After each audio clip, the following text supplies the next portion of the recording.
Now, I wouldn't be surprised in a year or so DC and Marvel end up on equal level playing fields in terms of comic book movie quality. And with the way they were taking Aquaman and Shazam, I think Birds of Prey may be the culmination of alternative take on classic characters. Even if it doesn't make as much money as those other movies, it may be the springboard for DC to take more niche territories because they've already done riskier many times. And you know what? I'm okay with that because I enjoyed this movie. Now, if I'm going to be honest, it does take a while for you to get a clear perception given how they're telling the story. But trust me, you want to watch this movie to the end. Like, even with the heavy build-up, the payoff is totally worth it, and it's very appropriate, given the center character of the movie is Harley Quinn. Now, I have been growing to like this version of Harley Quinn that started out as the best performance in Suicide Squad, if we're going to be honest. But Margot Robbie has been killing it with her choices and roles. I, Tanya, Bombshell. And now she gets to take her character almost the same level. Now, I'm familiar with the other DC media where she gets to, go out on her own. But if you want a movie where she gets an independent storyline where she swings big, I don't think you'll be disappointed. I mean, yes, she's involved with a much wider storyline that centers more around the Birds of Prey characters. But given that it's her perspective and she's the one narrating most of the time, well, all the time actually, I think you'll learn to appreciate the idiosyncrasies that this film has and the direction that it goes to. Like, first of all, the visuals. They are stunning. The action, while I think the rated R helps, even though it doesn't play too much of a part in the story. It's great seeing it in full form. And they took the same approach with Suicide Squad, but instead of being nihilistic as hell, they gave it a lighter tone. Seriously, parts of this movie look like a K-pop music video. And I'm a little disappointed that they didn't put Red Velvet Psycho in the movie because it would have fit so well. But with what they did and the budget they were given, I think I would have loved to see more, but what I got, I'm totally satisfied with. I think what also helps is the interaction with the characters, which I feel like is a much needed for superhero movies now. And at first, the dialogue between most people is stiff, but over time, it gets better. And I think it's great because the climax, which has a lot of action.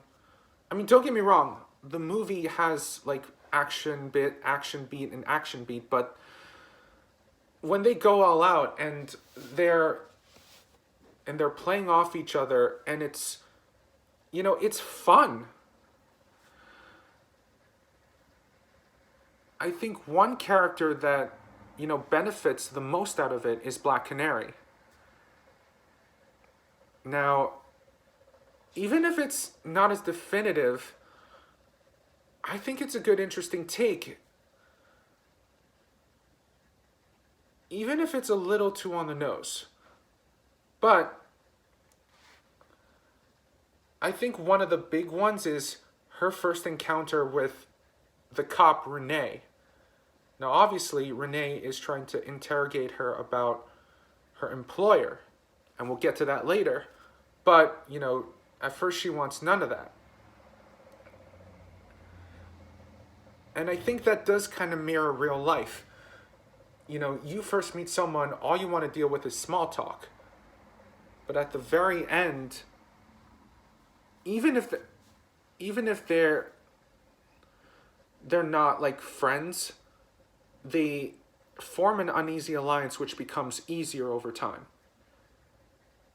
And again, that's what happens like when you start getting closer with somebody. You share feelings, you share experiences, you share ideas, and that's kind of what happens.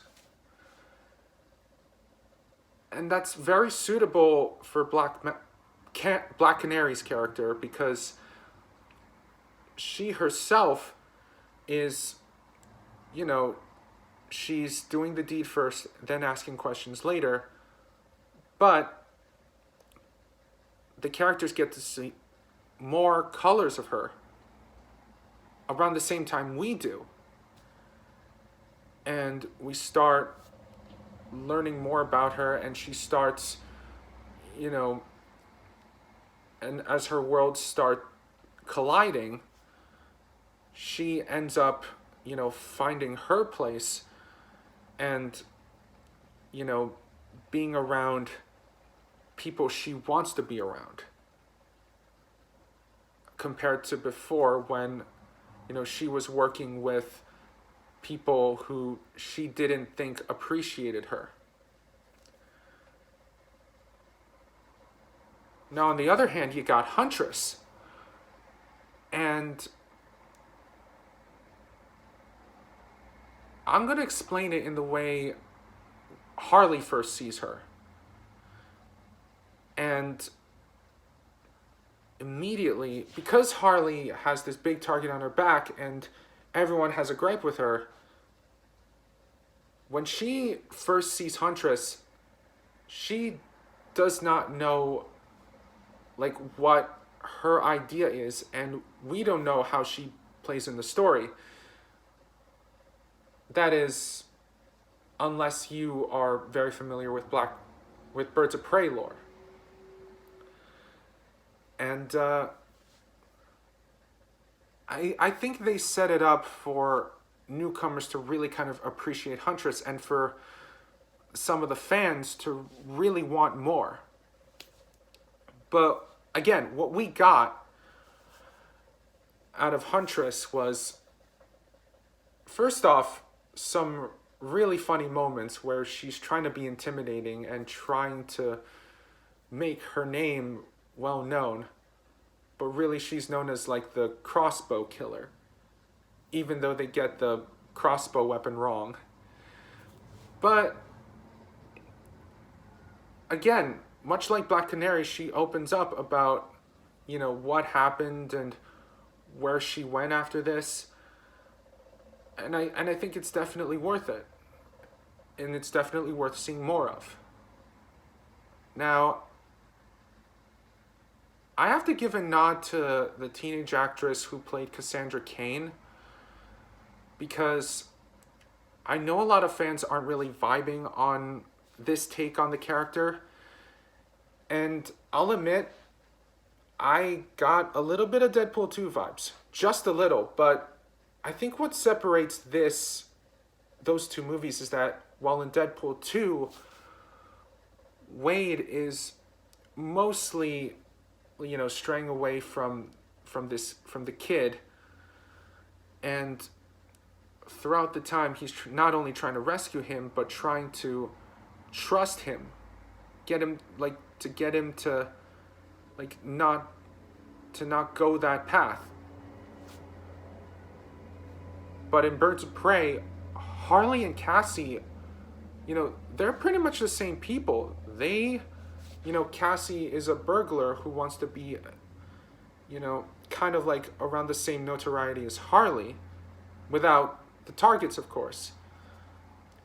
Speaking of which, you know, when Harley encounters Cassie, and since they both have targets on their backs, they end up trusting each other. And now she has to hold on to that trust while also trying to deal with a kind of like a debt she owes to the villains of the story. And with that, I'm going to segue into the villains because I actually like one over the other.